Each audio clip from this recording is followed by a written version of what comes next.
بسم اللہ الرحمن الرحیم نحمدہ ونصلی علی رسولہ الکریم اما بعد۔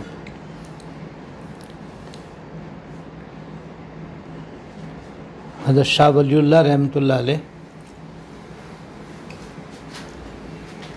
جو بڑے پائے کے عالم گزرے ہیں، دہلی میں حضرت کا مزار ہے اور مدرسہ اور خانقاہ وغیرہ بھی ہے۔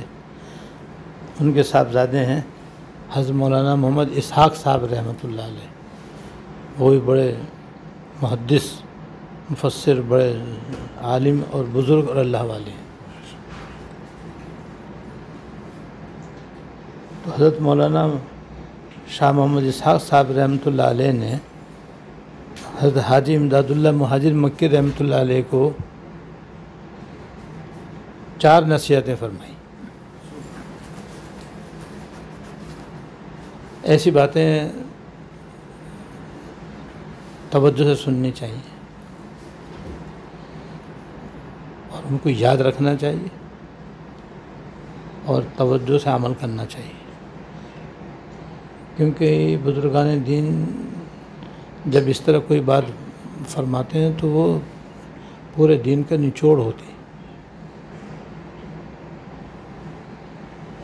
جڑ اور بنیاد ہوتی ہے۔ اور ایسی باتوں کو کہتے ہیں گر کی باتیں، کہ ہے چھوٹی سی بات ہے لیکن اگر آدمی ان کو پلے باندھ لے، یعنی اپنے عمل میں لے لے، تو تھوڑے سے وقت میں بڑی کامیابی ہو جاتی ہے اور انسان کی زندگی سدھر جاتی ہے۔ اور حضرت حاجی صاحب رحمۃ اللہ علیہ ان 4 باتوں پر عمل پیرا تھے۔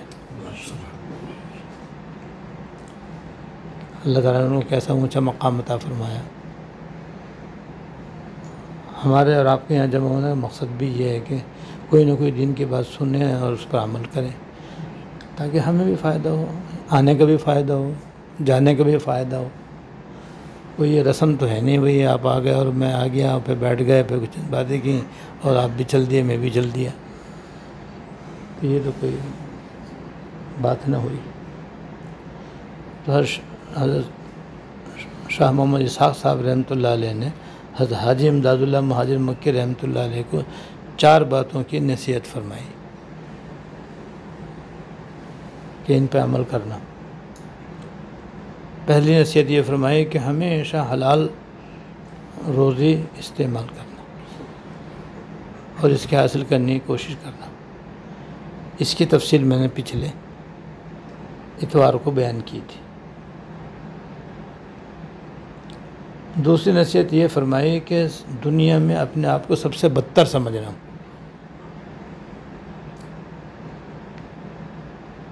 دنیا میں اپنے آپ کو سب سے بدتر سمجھنا، سب سے کمتر سمجھنا۔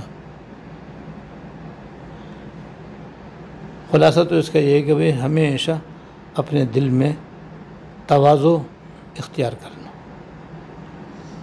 تواضع ہمارے دل کا عمل ہے، یہ ہمارے دل کا فعل ہے۔ یہ ساری مخلوق سے اپنے آپ کو سب سے کمتر سمجھنے کا مطلب یہ ہے کہ سب مجھ سے بہتر، میں سب سے کمتر، بس یہ دل میں سمجھنا ہے اور ہر وقت اپنے دل میں اس کو مستحضر رکھنا ہے۔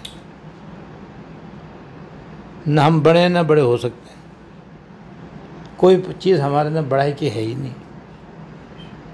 بڑائی تو صرف ایک ذات کے ساتھ خاص ہے اور وہ ہے صرف اللہ تعالیٰ کی ذات۔ اللہ تعالیٰ تو اپنے آپ کو بڑا بیان بھی فرماتے ہیں اور ہیں بھی، اور کوئی شبہ بھی نہیں ہے، کیونکہ بڑے ہونے کی جتنی بھی صفات ہیں وہ سارے اللہ تعالیٰ کے اندر موجود ہیں۔ اس لیے اللہ تعالیٰ کے برابر کوئی نہیں ہے۔ خود ہی فرما دیا اللہ اکبر، اللہ تعالیٰ سب سے بڑے ہیں، سب سے بڑھ کر ہے۔ وَلَهُ الْكِبْرِيَاءُ فِي السَّمَاوَاتِ وَالْأَرْضِ، زمین و آسمان میں بڑائی صرف اللہ تعالیٰ کے لیے، تو یہ تو ان کے ساتھ خاص ہے، ہمارے لیے نہیں ہے۔ ہمارے لیے تواضع ہے بس۔ اس لیے حضرت تھانوی رحمۃ اللہ علیہ نے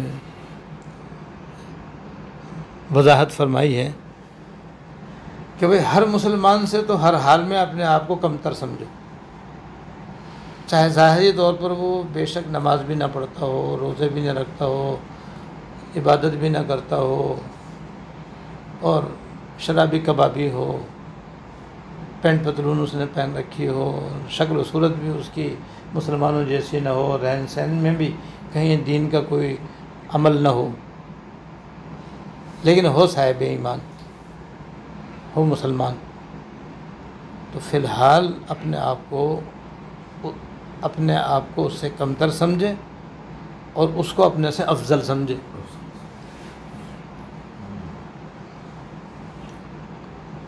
وجہ اس کی یہ ہے کہ ظاہراً اگرچہ اس کے اندر کوئی دین نظر نہیں آ رہا، اور اتفاق سے اپنے اندر ساری دین کی باتیں کسی کو نظر آئیں، نماز بھی پڑھتا ہے، روزہ بھی رکھتا ہے، حج بھی کرتا ہے، زکوٰۃ بھی دیتا ہے، گناہوں سے بہتر امکان بچتا ہے، سچ بولتا ہے، جھوٹ نہیں بولتا، وغیرہ وغیرہ،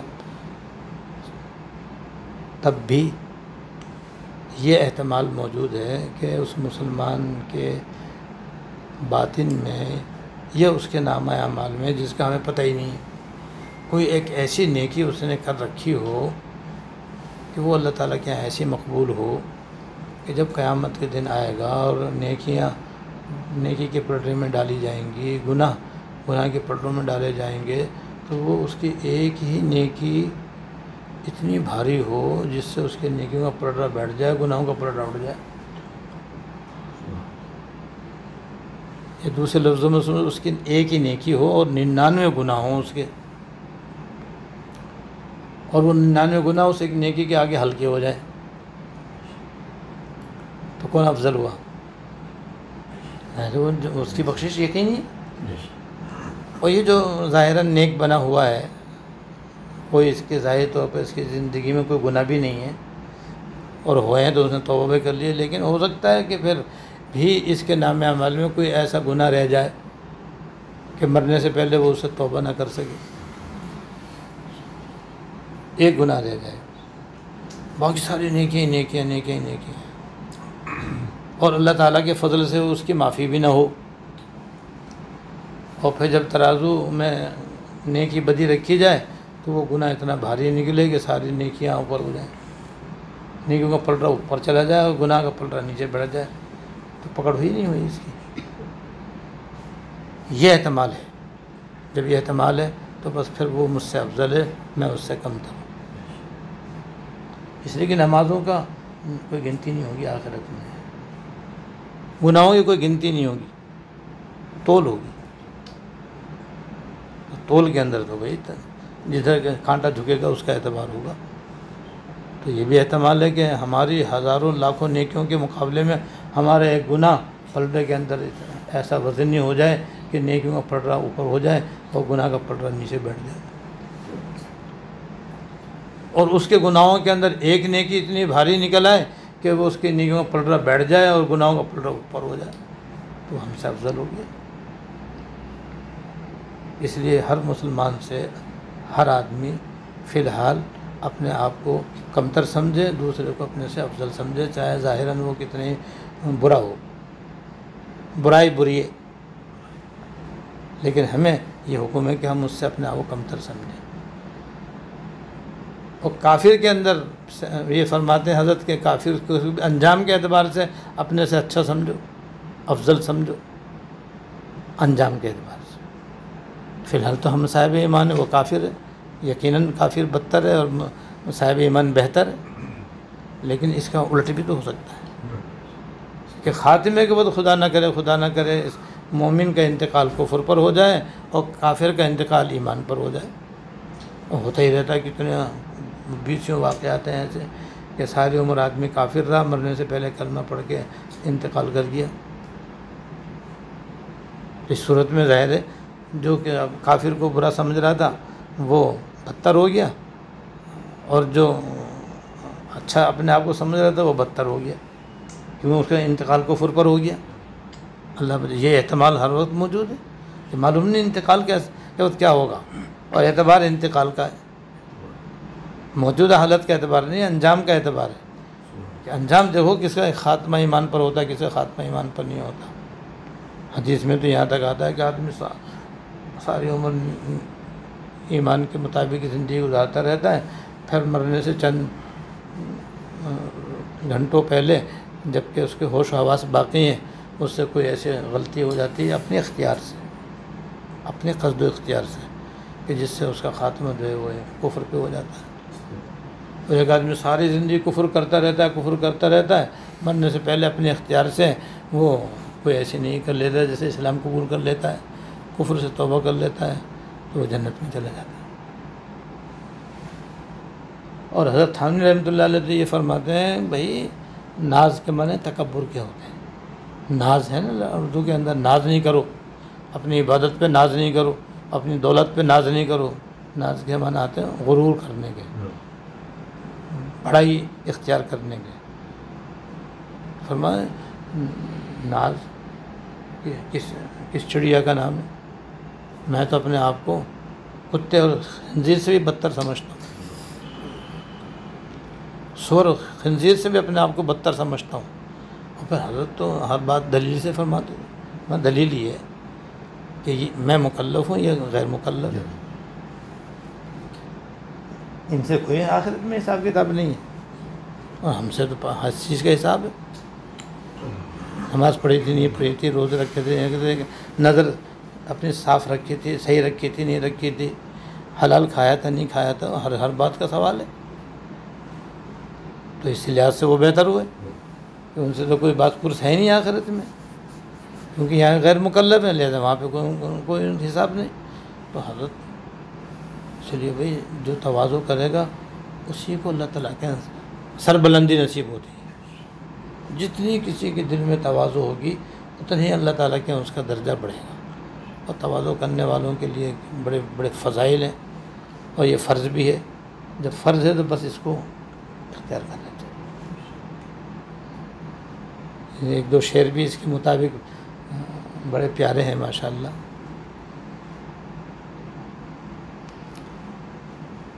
مجھے خاک میں دبا دو، میری خاک بھی اڑا دو، تیرے نام پر مٹاؤں مجھے کیا غرض نشاں سے۔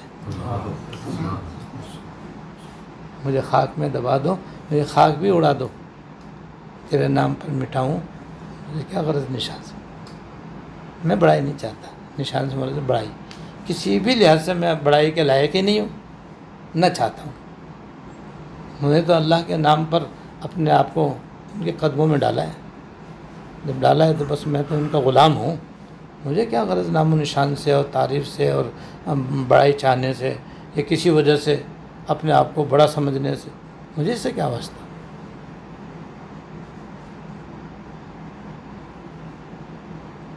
دوسرا شعر ہے، جو گرا زمین کے اوپر میرے اشک کا ستارہ،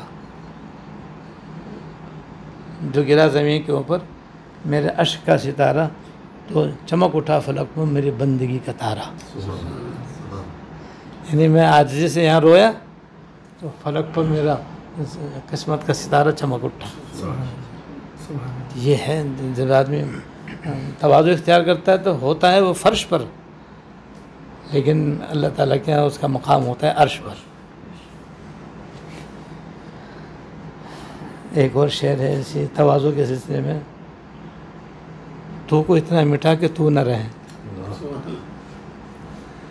تو کو اتنا مٹا کہ تو نہ رہے، زندگی کے رنگ بو نہ رہے، تو کو اتنا مٹا کہ تو نہ رہے، زندگی کے رنگ بو نہ رہے، اور ہو کو اتنا بڑا کہ ہو رہے تو نہ رہے۔ وہ سے مراد اللہ تعالیٰ کی ذات، کہ اللہ تعالیٰ اپنے دل میں اتنا بڑھا، اتنا بٹھا، اتنا بسا کہ بس اللہ ہی اللہ رہ جائے، باقی میرے جو تو ہے وہ ختم ہو جائے گا۔ تو کہ میں یوں، ہم ایسے ہیں، ہم یوں ہیں اور وہ ہیں، ہم اتنا جانتے ہیں، ہمیں بڑی عقل ہے وغیرہ، یہ ہے تو۔ حضرت والد صاحب رحمۃ اللہ علیہ فرماتے ہیں، میں مت کرو بھائی، میں کی چھری پہ، میں کی گلے پہ چھری، بکری میں کرتی ہے نا، چھری پھرتی ہے وہاں بھائی، یہاں پہ بھی میں کرو گے تو پھر گلا کٹے گا تمہارا، یعنی ذلیل ہوگا۔ اللہ تعالیٰ ہم سب کو تواضع عطا فرمائے، تکبر و بڑائی سے بچائے۔ تو حضرت مولانا شاہ محمد اسحاق صاحب رحمۃ اللہ علیہ نے حضرت حاجی صاحب رحمۃ اللہ علیہ کو یہ فرمایا کہ ساری مخلوق سے اپنے آپ کو بدتر سمجھنا، یہ تواضع کی تعلیم ہے۔ اس لیے حضرت حاجی صاحب تواضع کا پیکر تھے، وہ اپنے مریدوں کے ساتھ بھی ایسا برتاؤ کرتے تھے جیسے شیخ کے ساتھ کرتے۔ اللہ تعالیٰ ہمیں ان کی نصیحت پہ عمل کی توفیق دے۔